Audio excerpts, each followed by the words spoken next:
नमस्कार, मैं हूं पुण्य प्रसून वाजपेयी। मास्टर स्ट्रोक में आज कुछ खास है, बहुत खास है।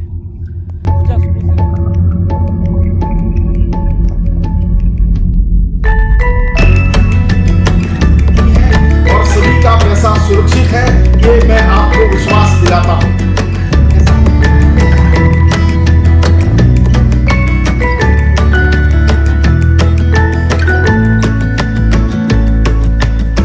नमस्कार। आदर्श क्रेडिट कोऑपरेटिव सोसाइटी के सभी सदस्यों को मेरा प्यार भरा नमस्कार। उम्मीद करता हूँ कि सभी अपने परिवार, अपने घर में सुरक्षित हैं और अनलॉक का जो पीरियड ये चल रहा है उसमें आप अपना ख्याल रखते हैं और गवर्नमेंट पे बताए हुए जो नियम है, जो सोशल डिस्टेंसिंग के, मास्क पहनने के, इन सबको आप अच्छे से फॉलो कर रहे हैं। आदर्श क्रेडिट कोऑपरेटिव सोसाइटी पिछले 2 वर्षों से एक बहुत बड़े चैलेंजेस के सामने गुजर रही है और उससे जुड़े हुए हर एक व्यक्ति, चाहे वो एक साधारण सा सदस्य हो, चाहे उसके मैनेजमेंट के लोग हो, सभी लोग परेशान हैं और उम्मीद कर रहे हैं कि जल्द से जल्द कुछ ऐसा फैसला आए जिससे सबको राहत मिल सके। अब इसमें कहाँ अटकाव है, इसकी अगर हम विश्लेषण करें तो इसमें बहुत सारे कारण हैं जिसकी वजह से ये मामले अटके हुए हैं, जिसमें कोविड भी अपनी ओर से एक कारण है।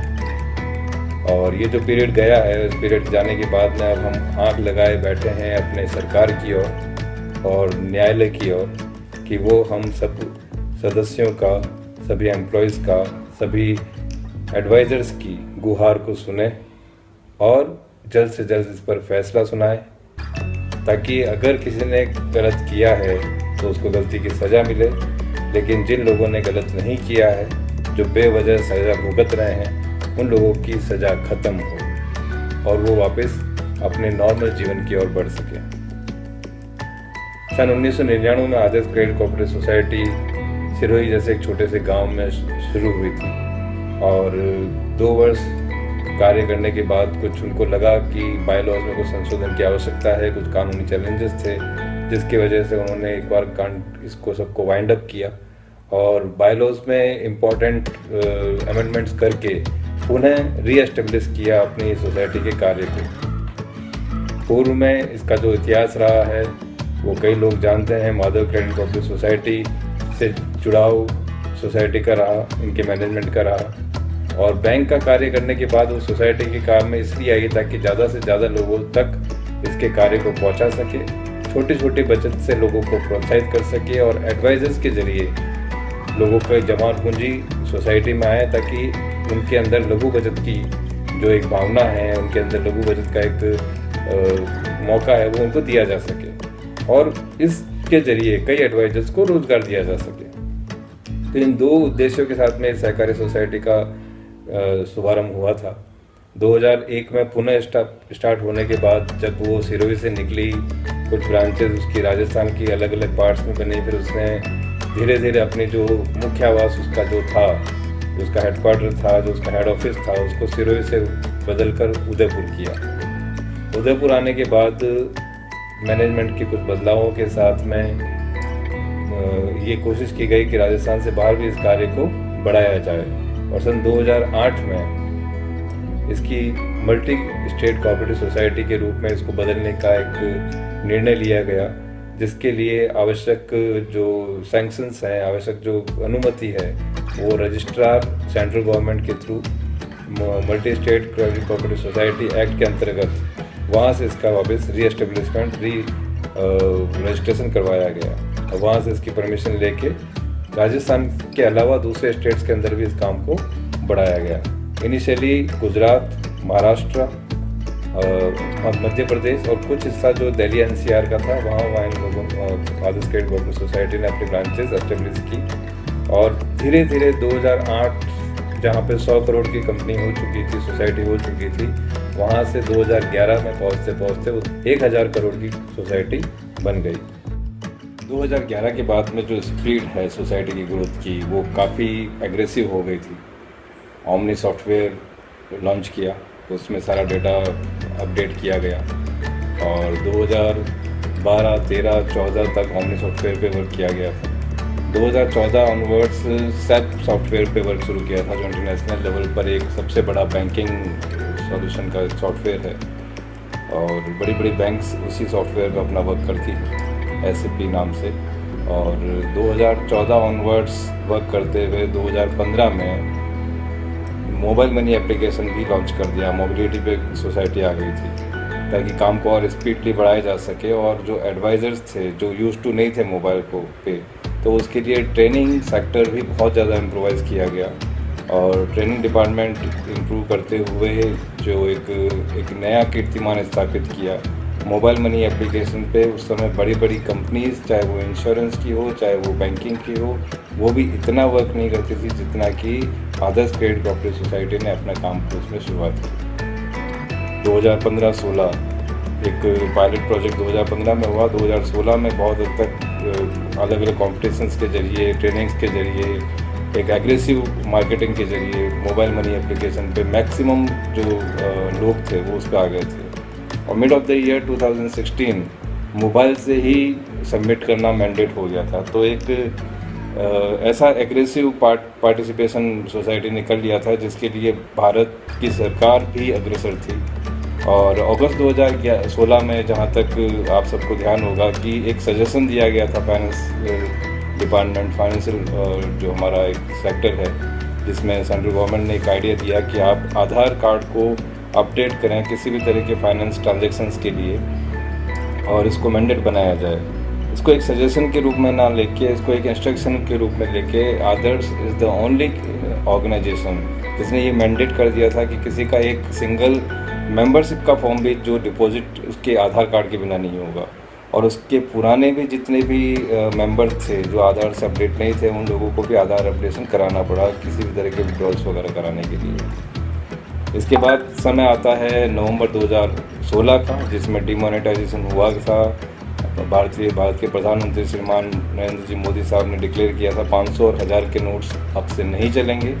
और अगले 2 दिन, दैट मीन्स 8 नवंबर को ये फैसला लिया गया। 9-10 नवंबर को बैंक्स बंद थी, तो आदर्श क्रेडिट कोऑपरेटिव सोसाइटी के सारी ब्रांचेस भी बंद रही। और जैसे नॉर्म्स दिए गए थे किसी बैंक को, वैसे ही नॉर्म्स पर आदर्श क्रेडिट कोऑपरेटिव सोसाइटी ने अपने काम को किया।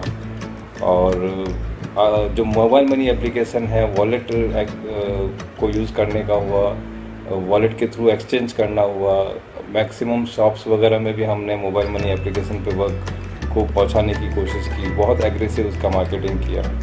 और कैशलेस इकोनॉमी को टोटली सपोर्टिव वे में सोसाइटी ने अपने कदम बढ़ाए, और इसके लिए उसको रिकॉग्निशन भी मिली, और नेशनल लेवल पे, इंटरनेशनल लेवल पे उसको रिकॉग्निशन मिली। इवन RBI की जो सचेत वेबसाइट थी, उस वेबसाइट पर भी एक safest, one of the safe investment portfolio जो किसी का दिया गया था, तो उसमें आदर्श क्रेडिट कोऑपरेटिव सोसाइटी का नाम था।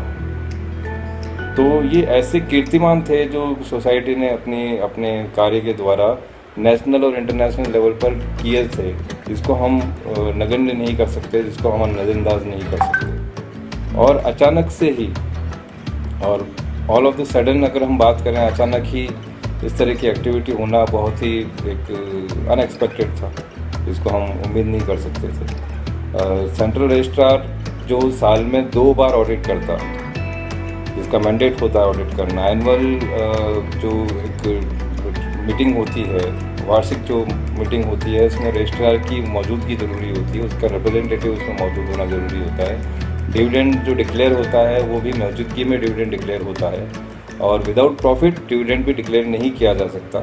तो ऐसा क्या था जो उनको दिखाई दिया पिछले 16 सालों में? मैं बात करता हूँ 2001 से लेकर 2017 तक के जो पेपर थे, डॉक्यूमेंट्स थे, उसमें उनको वो सब चीज़ें नहीं दिखाई दी। और 2018 जून से लेकर दिसंबर तक, मतलब सितंबर तक उनको इतनी सारी दिख गई, जिसकी वजह से उन्होंने लिक्विडेटर ही बिठा दिया। तो काफ़ी मतलब अनएक्सपेक्टेड चीज़ है। और टोटली ब्लेम अगर कहीं पे जाता है, क्योंकि एक ट्रस्ट जो एक कड़ी है अगर सरकार और सोसाइटी के बीच में, और सरकार और आम इंसान के बीच में, तो वो कड़ी ऐसे डिपार्टमेंट्स ही होते हैं। तो डिपार्टमेंट की अगर अथॉरिटी कहीं ना कहीं अपनी ड्यूटीज़ को प्रॉपरली नहीं कर रही है, या तो उसने पहले अच्छे से काम नहीं किया पहले 16 सालों में, या उसने अभी अच्छा काम नहीं किया। तो दोनों ही तरीके से उसने डिसीट किया है, धोखा दिया है एक आम नागरिक को और इसके साथ ही साथ सरकार को भी, जिसकी वजह से ये मुकाम आज देखना पड़ा आम इंसान को और उसकी वजह से सरकार भी उसमें परेशान है कि किस तरह से इसको सॉल्यूशन की तरफ पहुंचाया जा सके। 2017 तक अगर हम बात करें तो तब इंश्योरेंस भी आ चुका था सोसाइटी में। इंश्योरेंस ब्रोकरशिप कंपनी ने ले ली थी, मतलब सोसाइटी ने ले ली थी, और others life insurance, motor insurance, health insurance में भी अपना पैड जमा चुकी थी। उसका एक सेपरेट डिपार्टमेंट था पूरा। रियल एस्टेट में पूरी तरह से आ चुकी थी, जिसके हमारी जितनी भी कंपनीज है जहाँ पर हमारी प्रॉपर्टीज़ वगैरह जो जिसके नाम से हैं, तो रेरा के सारी गाइडलाइंस को फॉलो करते हुए एक स्पेशल मोबाइल ऐप उन्होंने लॉन्च किया जो अपने आप में एक्सक्लूसिव था, जिसमें लोगों के लिए CRPP भी प्रोवाइड की गई थी। तो जो बहुत बड़ा एक प्रोजेक्ट था जिसको फ्लोर पे लाया गया था सोसाइटी के द्वारा। इसके अलावा फाइनेंस पे भी वर्क किया जा रहा था ताकि होम लोन, पर्सनल लोन पे और माइक्रो फाइनेंस के ऊपर भी काम किया जा सके। इसके लिए भी एक सेपरेट कंपनी लॉन्च की जा चुकी थी और माइक्रो फाइनेंस वगैरह पे वर्क शुरू कर दिया था। तो ऐसे बहुत से एवेन्यूज़ थे जो कि किसी भी एडवाइजर्स को मिल सकते थे किसी भी ऑर्गेनाइजेशन के साथ जुड़ने के पे। तो वो अपने आप में इतने बड़े कदम थे और उन्होंने एक चीज़ 2021 तक का एक प्लान लिया था 1 लाख ऑफिसेस का, 1 लाख ब्रांचेस का। तो बिजनेस एसोसिएट्स भी रिक्रूट कर रहे थे, जहाँ जहाँ पे शाखाएं नहीं पहुँच पा रही थी तो वहाँ पर हमारे जो रिप्रेजेंटेटिव्स हैं उनको पूरी अथॉरिटी दी थी। ऐसे कियोस्क डेवलप किए जा रहे थे। तो इतनी एग्रेसिव एक स्ट्रेटजी थी सोसाइटी की जो आने वाले समय में निश्चित रूप से करोड़ों लोगों को इसमें लाभान्वित करती और करोड़ों लोगों को इसमें रोज़गार उपलब्ध कराती। लेकिन कोई ना कोई ऐसा फैक्टर था जिसकी वजह से या तो सोसाइटी कानून को नहीं समझ पाई या फिर कानून सोसाइटी को नहीं समझ पाया। कुछ ना कुछ ऐसा हुआ है जिसकी वजह से ये सारी गफलतें शुरू हुई है। अदरवाइज़ हम आज भी अगर बात करते हैं सोसाइटी के मैनेजमेंट के पास जाकर, हमारे फाउंडर के पास जाकर, तो वो एक ही बात कहते हैं कि उनका इंटेंशन कहीं से कहीं तक गलत नहीं था और उन्होंने कुछ भी गलत नहीं किया है। वो पैसा देने को तैयार है बशर्ते कि उनको उनकी प्रॉपर्टी के साथ में रिलीज़ किया जाए। खैर, ये कानून का मैटर है। हम बात कर रहे हैं कि जो इतिहास किस तरह का सोसाइटी का रहा और किस तरह की योजनाएं उसकी थी और आने वाले समय में हम क्या एक्सपेक्ट कर सकते हैं सोसाइटी के साथ। वीडियो काफ़ी लंबा हो सकता है तो मैं आप लोगों से यही प्रार्थना करूंगा कि आप सेकंड पार्ट भी इसका देखें, क्योंकि फर्स्ट पार्ट में मैं सारी चीज़ें कवर नहीं कर सकता और लंबा वीडियो हो जाएगा। तो इसको 2 छोटे वीडियोज़ में इसको डिस्ट्रीब्यूट किया गया है। 2017 के बाद, 17-18 के बाद अगर हम बात करें, मार्च 2018 के बाद जो एक नए स्ट्रेटजीज़ के साथ में हम एंटर हो चुके थे, जो अराउंड द वर्ल्ड योजना चल रही थी जिसमें बहुत बड़ा बिजनेस कवरेज सोसाइटी के पास में कलेक्ट हुआ था और भावी योजनाओं के अंदर उसके पास में रियल एस्टेट था, हमारे पास में इंश्योरेंस था, हमारे पास म्यूचुअल फंड भी आने वाला था, हमारे पास ये इन्वेस्टमेंट ये फाइनेंस वगैरह आने वाला था, होम लोन वगैरह, ये सब चीज़ें। इसके अलावा जो बात चल रही थी वो ई-कॉमर्स पे भी बात चल रही थी।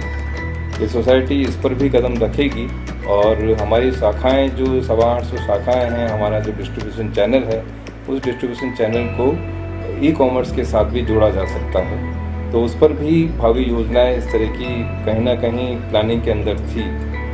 और इसी दरमियान बात आती है जून 2018 की। जून यानी 13 जून 2018 की शाम 8 बजे पुण्य प्रसून वाजपेयी साहब अपने मास्टर स्ट्रोक में अपनी बात को शुरू करते हैं। वो आप एक बार देखिएगा कि किस तरह से वो अपनी बात को शुरू करते हैं। मैं उस पर एक एक बिंदुओं पर अगर बात करूं तो बहुत लंबा वीडियो हो जाएगा, लेकिन आप एक बार देखिए इसे।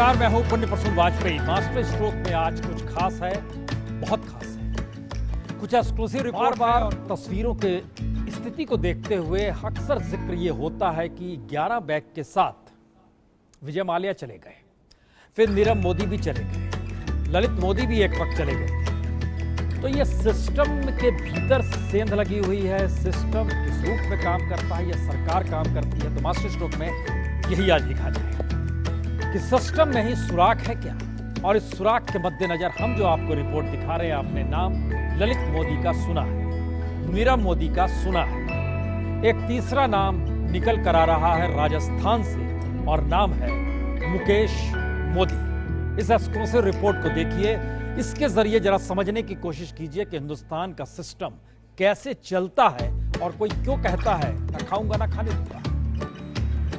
तो देखा आपने, वाजपेयी साहब ने जो ब्लेम किया है, वो कहते हैं सिस्टम में ही सुराख है क्या। मीन्स कहीं ना कहीं उनका जो सीधा इल्ज़ाम था वो भारत के प्रधानमंत्री श्री नरेंद्र जी मोदी के सामने था, और उन्हीं से लिंक करते हुए उन्होंने अपनी बात कही थी, जिसमें ललित मोदी, नीरव मोदी और फिर बाद में मुकेश मोदी। उसी फहरिस्त में इनका नाम जुड़ा, सिर्फ सरनेम मोदी मोदी मोदी से इस चीज़ को लिंक करते हुए। 20 लाख निवेशक और 84 अरब 10 करोड़ की कमाई, और उसके बाद निवेशकों की हथेली खाली, जेब खाली, पर सोसाइटी बनाकर कमाने वाले के बारे न्यारे। है ना कमाल का खेल। तो फिर कौन है ये जनता के पैसे को खाकर बिना डका निकल जाने वाला। तो 20 लाख से निवेशक और 8 अरब यानी 8,400 करोड़ जो टोटल अमाउंट जो इन्होंने बताया है, जिसको खाकर निकल जाने वाला ये कौन है। तो इनको थोड़ी सी जानकारी इस चीज़ की होनी चाहिए कि ये डिपॉजिट है, ये कोई प्रॉफिट नहीं है जिसको कि खा लिया जाए। और अगर उस समय तक की अगर बात की जाए तो कोई भी ऐसी एफडी नहीं थी, कोई भी ऐसी मैच्योरिटी नहीं थी जिस पर भी पैसा नहीं दिया जा रहा था दैट सेम डे। अगर कोई ऐसी बात हुई होती जिसमें किसी भी केस में पैसा देने से इनकार किया जा रहा हो, तब तो इनकी बात फिर भी हम मान सकते हैं। अदरवाइज इस तरह की जो टिप्पणी है, इस तरह का आरोप है, वो कहाँ तक सही है कि 8,400 करोड़ खाकर निकल जाने वाला। आपकी स्क्रीन पर दिख रहे ये दोनों चेहरे देश को करोड़ों का चूना लगाकर फरार हो चुके हैं। पहले ललित मोदी, फिर नीरव मोदी, और अब इसी लिस्ट में एक और नाम जुड़ने को तैयार है, मुकेश मोदी। जी, अगर समय रहते सरकार ने कोई कार्रवाई नहीं की तो ये तीसरा मोदी भी देश को चूना लगाकर भाग सकता है। दरअसल ये मामला आदर्श क्रेडिट कोऑपरेटिव सोसाइटी से जुड़ा है। इस सोसाइटी पर मुकेश मोदी और उसके परिवार का कब्जा है। देश भर में एग्जाम्पल दिए नीरव मोदी और ललित मोदी के, वो विजय माल्या के और जो नीरव मोदी के, वो बैंक लोन के ऊपर थे, जहाँ पर उन्होंने बैंक से पैसा लिया और उनको बैंक को पैसा नहीं लौटाया। लेकिन यहाँ जो केस है वो लोगों से डिपॉजिट लिया हुआ है और लोगों का डिपॉजिट वापस मैच्योरिटी के रूप में उसको पे किया जाता है।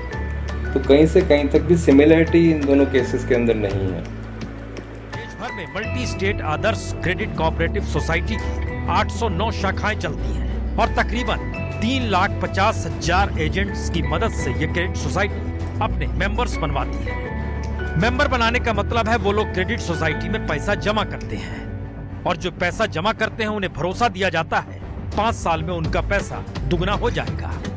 और इसी भरोसे पर आदर्श क्रेडिट कोऑपरेटिव सोसाइटी ने पिछले कुछ वर्षों में तकरीबन 20 लाख निवेशक जुटा भी लिए, और कंपनी की वेबसाइट के मुताबिक 20 लाख लोगों के 8,410 करोड़ रुपए उसके पास जमा हो चुके हैं। 3.5 लाख एडवाइजर्स के साथ में पैसा कलेक्ट किया जाता है, मेंबर्स बना के उनसे पैसा कलेक्ट किया जाता है, और उनको ये बोला जाता है कि 5 साल में पैसा दुगना। तो कौन सी ऐसी स्कीम थी जो 5 साल में पैसा डबल कर रही थी? क्या इस पे कोई रोशनी डालेंगे वाजपेयी साहब? तो एक तरफ बैंकों के 9,000 करोड़ रुपए ले जाने वाला विजय माल्या और 11,500 करोड़ रुपए लेकर चंपत हुए नीरव मोदी, और दूसरी तरफ मुकेश मोदी, जो बैंकों का नहीं बल्कि आम लोगों का, और उसमें भी गरीबों से पैसा ले रहा है, वह भी 8,410 करोड़ रुपए जो दबा कर बैठा है। और एबी न्यूज ने इस कंपनी में काम कर चुके कई लोगों से बात की। कुछ कैमरे पर आए, कुछ ने कैमरे पर बात करने से इनकार कर दिया। लेकिन सबने एक ही बात कही कि तकरीबन 20 लाख लोगों के 8,410 करोड़ रुपए, जो ब्याज के साथ तकरीबन 13 से 15 हजार करोड़ रुपए हो जाते हैं, उनका डूबना तय है।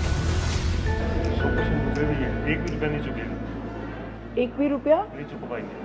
कुल मिला के लग नहीं रहा था कि बिजनेस कहीं पे पहुँचेगा कि अपन ने पैसा ले रखा है क्योंकि अपन रीपे करना है, लेकिन ये सारा ऐसा है कि आज डूबेगा, 2 साल बाद डूबेगा, 3 साल बाद डूबेगा। वाजपेयी जी कौन सी ऐसी कैलकुलेशन लगाई जिसमें 8,410 करोड़ का ब्याज के समेत जो अमाउंट बन जाता है वो 13,000-14,000 करोड़ के आसपास बन जाता है, जो कि डूबना तय है। और ये भी बात हम किससे कर रहे हैं, जो सोसाइटी के पूर्व में जुड़े हुए लोग थे, जिनको किसी न किसी वजह से, उनकी नाफरमानियों से या फिर उनके जो इरेगुलरिटीज़ की वजह से उनको डिसकंटिन्यू किया गया था जॉब के अंदर, और उनसे ही बातें करके उनसे ही अपन वो बता रहे हैं कि सोसाइटी क्या गलत कर रही है, क्या सही कर रही है। इसमें सोसाइटी की ओर से कोई तरह का कोई भी आपने रिस्पॉन्स लेने उचित नहीं था।